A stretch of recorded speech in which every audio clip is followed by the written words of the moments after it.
This is North Georgia's News Talk. WDUN. Don't call it a comeback. I've been here for years. I'm rocking my pants, putting suckers in fear, making the tears rain down like a monsoon. Listen to the bass go boom, explosion. Welcome back to Game On, folks. I'm Katie B. Happy to have you here with us. It's being called an epidemic, and while I think that a bit of a heavy term for the rash of Tommy John surgeries, not just this year, but in the past 10 years, the injury to the ulnar collateral ligament that results in the surgery has become a noted problem. A 2013 survey showed 25% of big league pitchers and 15% of minor league pitchers had undergone this procedure, and according to Glenn Fleissig of the American Sports Medicine Institute, those numbers don't include the number of guys who didn't make it back, who couldn't play anymore. To bring it a little closer to home for you, since 2004, the Braves are leading the league in pitchers who have had Tommy John surgery with 12, leading the league. That includes 2 each for Brandon Beachy and Chris Medlin. And the organization as a whole is tied with Oakland and St. Louis as major league leaders with 20 surgeries performed since 2004 organization-wide. And is evidenced by the likes of Steven Strasburg, most recently last year's Rookie of the Year, Jose Fernandez of Miami. The surgery, once thought to be a procedure intended as the last resort for an aged arm, now knows no age limit. Joining us to discuss the problem facing baseball is the Longstreet Clinic's Dr. Amy Barrow. Folks, Dr. Barrow has nearly 9 years' experience as an orthopedic surgeon and sports medicine expert in Northeast Georgia. And prior to being here in our area, she completed a sports medicine fellowship under the direction of world-renowned orthopedic surgeon. The Braves organization knows him very, very well. Dr. James Andrews at the American Sports Medicine Institute in Birmingham. Dr. Barrow, thank you so much for being here with us this evening. I want to start with some scene-setter questions before we dive in. So first, what's the age of the youngest patient you've performed Tommy John surgery for? I believe that the youngest age that I have ever done myself personally is 16, but when I did my training with Dr. Andrews, we had a 13-year-old. Have mercy, a 13-year-old. And how many, and this is a ballpark number, and of course that pun is intended, how many have you done overall? Probably about 70. Wow. Has the number increased steadily year to year over the last, say, 5 years? I would say in my practice it has increased slightly over that time. I do continue to keep in touch with Dr. Andrews, and I know his has escalated to an alarming degree.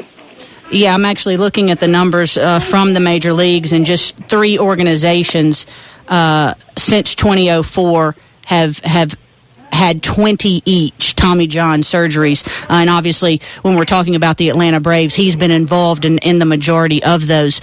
Are you seeing younger patients? And, of course, you can go back to Dr. Andrews as well, but are you seeing younger patients than you were 5 years ago? I would say that we are seeing a slightly younger age group than we saw years ago, but I do believe that some of the preventative measures are starting to work in that younger age group, and so we tend to see them earlier before their injuries are as severe and can get them treatment before they have complete tears. I like it that you mentioned preventative measures, and we're going to get to those coming up. But a couple more questions, and this might seem odd, but really it's a self-serving question, just something I'm interested in from you, Dr. Barrow. Have you ever been asked to do an elective Tommy John surgery? Thankfully, no. Yeah, no, I like that you say thankfully there, because I agree with that. And so I want to follow up with this. Dispel the myth that a pitcher, that a player throws with the same velocity or harder because of the surgery. Right. That's a common misconception. In fact, one of our journal articles just came out last month saying that misconception was somewhere about 30% of parents and athletes believed that a Tommy John's procedure done electively would improve their performance. And we know that is not the case. It is a misconception, I believe, that comes because people have heard of young athletes and major leaguers doing better after their Tommy Johns than they had done in the usually preceding year or two.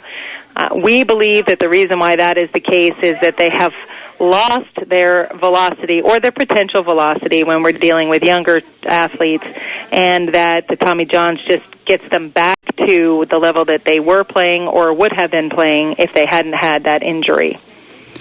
This surgery, one that will keep, whether you're talking about a 16-year-old or a 24-year-old, that will keep them out of the game for the better part of a year. You mentioned earlier in our conversation preventative measures. Describe some of those preventative measures that are maybe being put in place these days. Well, I think there are two major preventative measures that we have been able to accomplish through the Sports Medicine Society, and that is, number one, is just education from a family, student, athlete, and coaching standpoint, whereas when they start to get elbow pain on the inside of their elbow, they get looked at earlier rather than waiting till the pain is so severe that they've lost velocity or accuracy. So I think earlier recognition of the fatiguing of the area that's involved is helping us to take care of the measures earlier, and that's just basically due to knowledge on the student athletes, the coaching, and the parents' perspective that this is not normal to have elbow pain on the inside of your elbow when you're throwing. Especially nothing that lasts longer than 24 hours.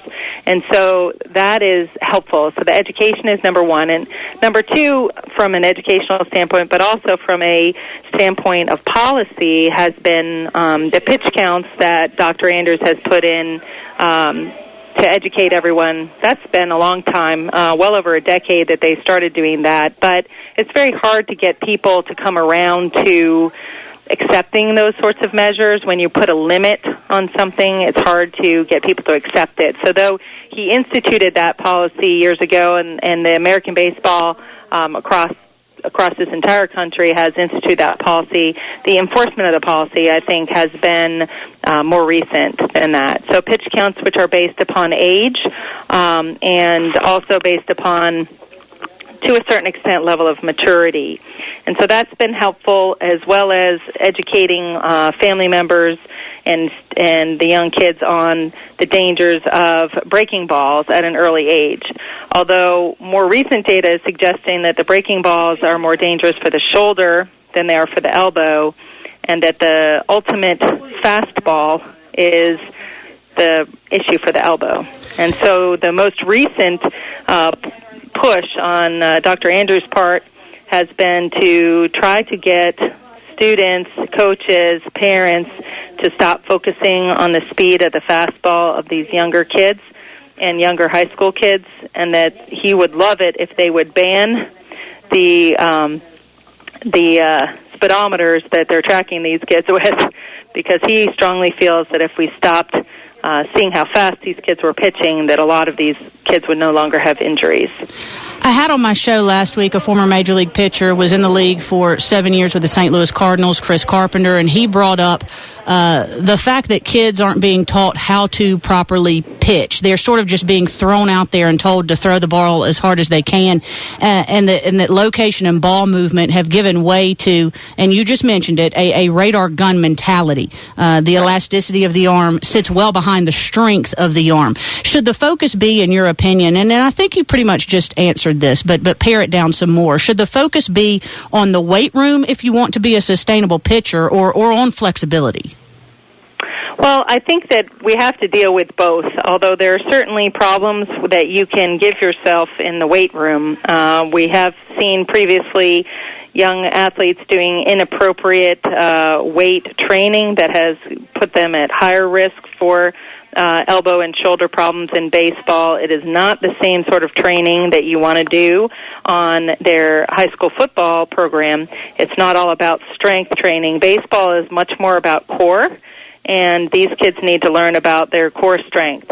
And along with core strength is flexibility, not just shoulder and elbow flexibility, but hip flexibility, spine movement. There's a lot of issues that come into a proper executed pitch.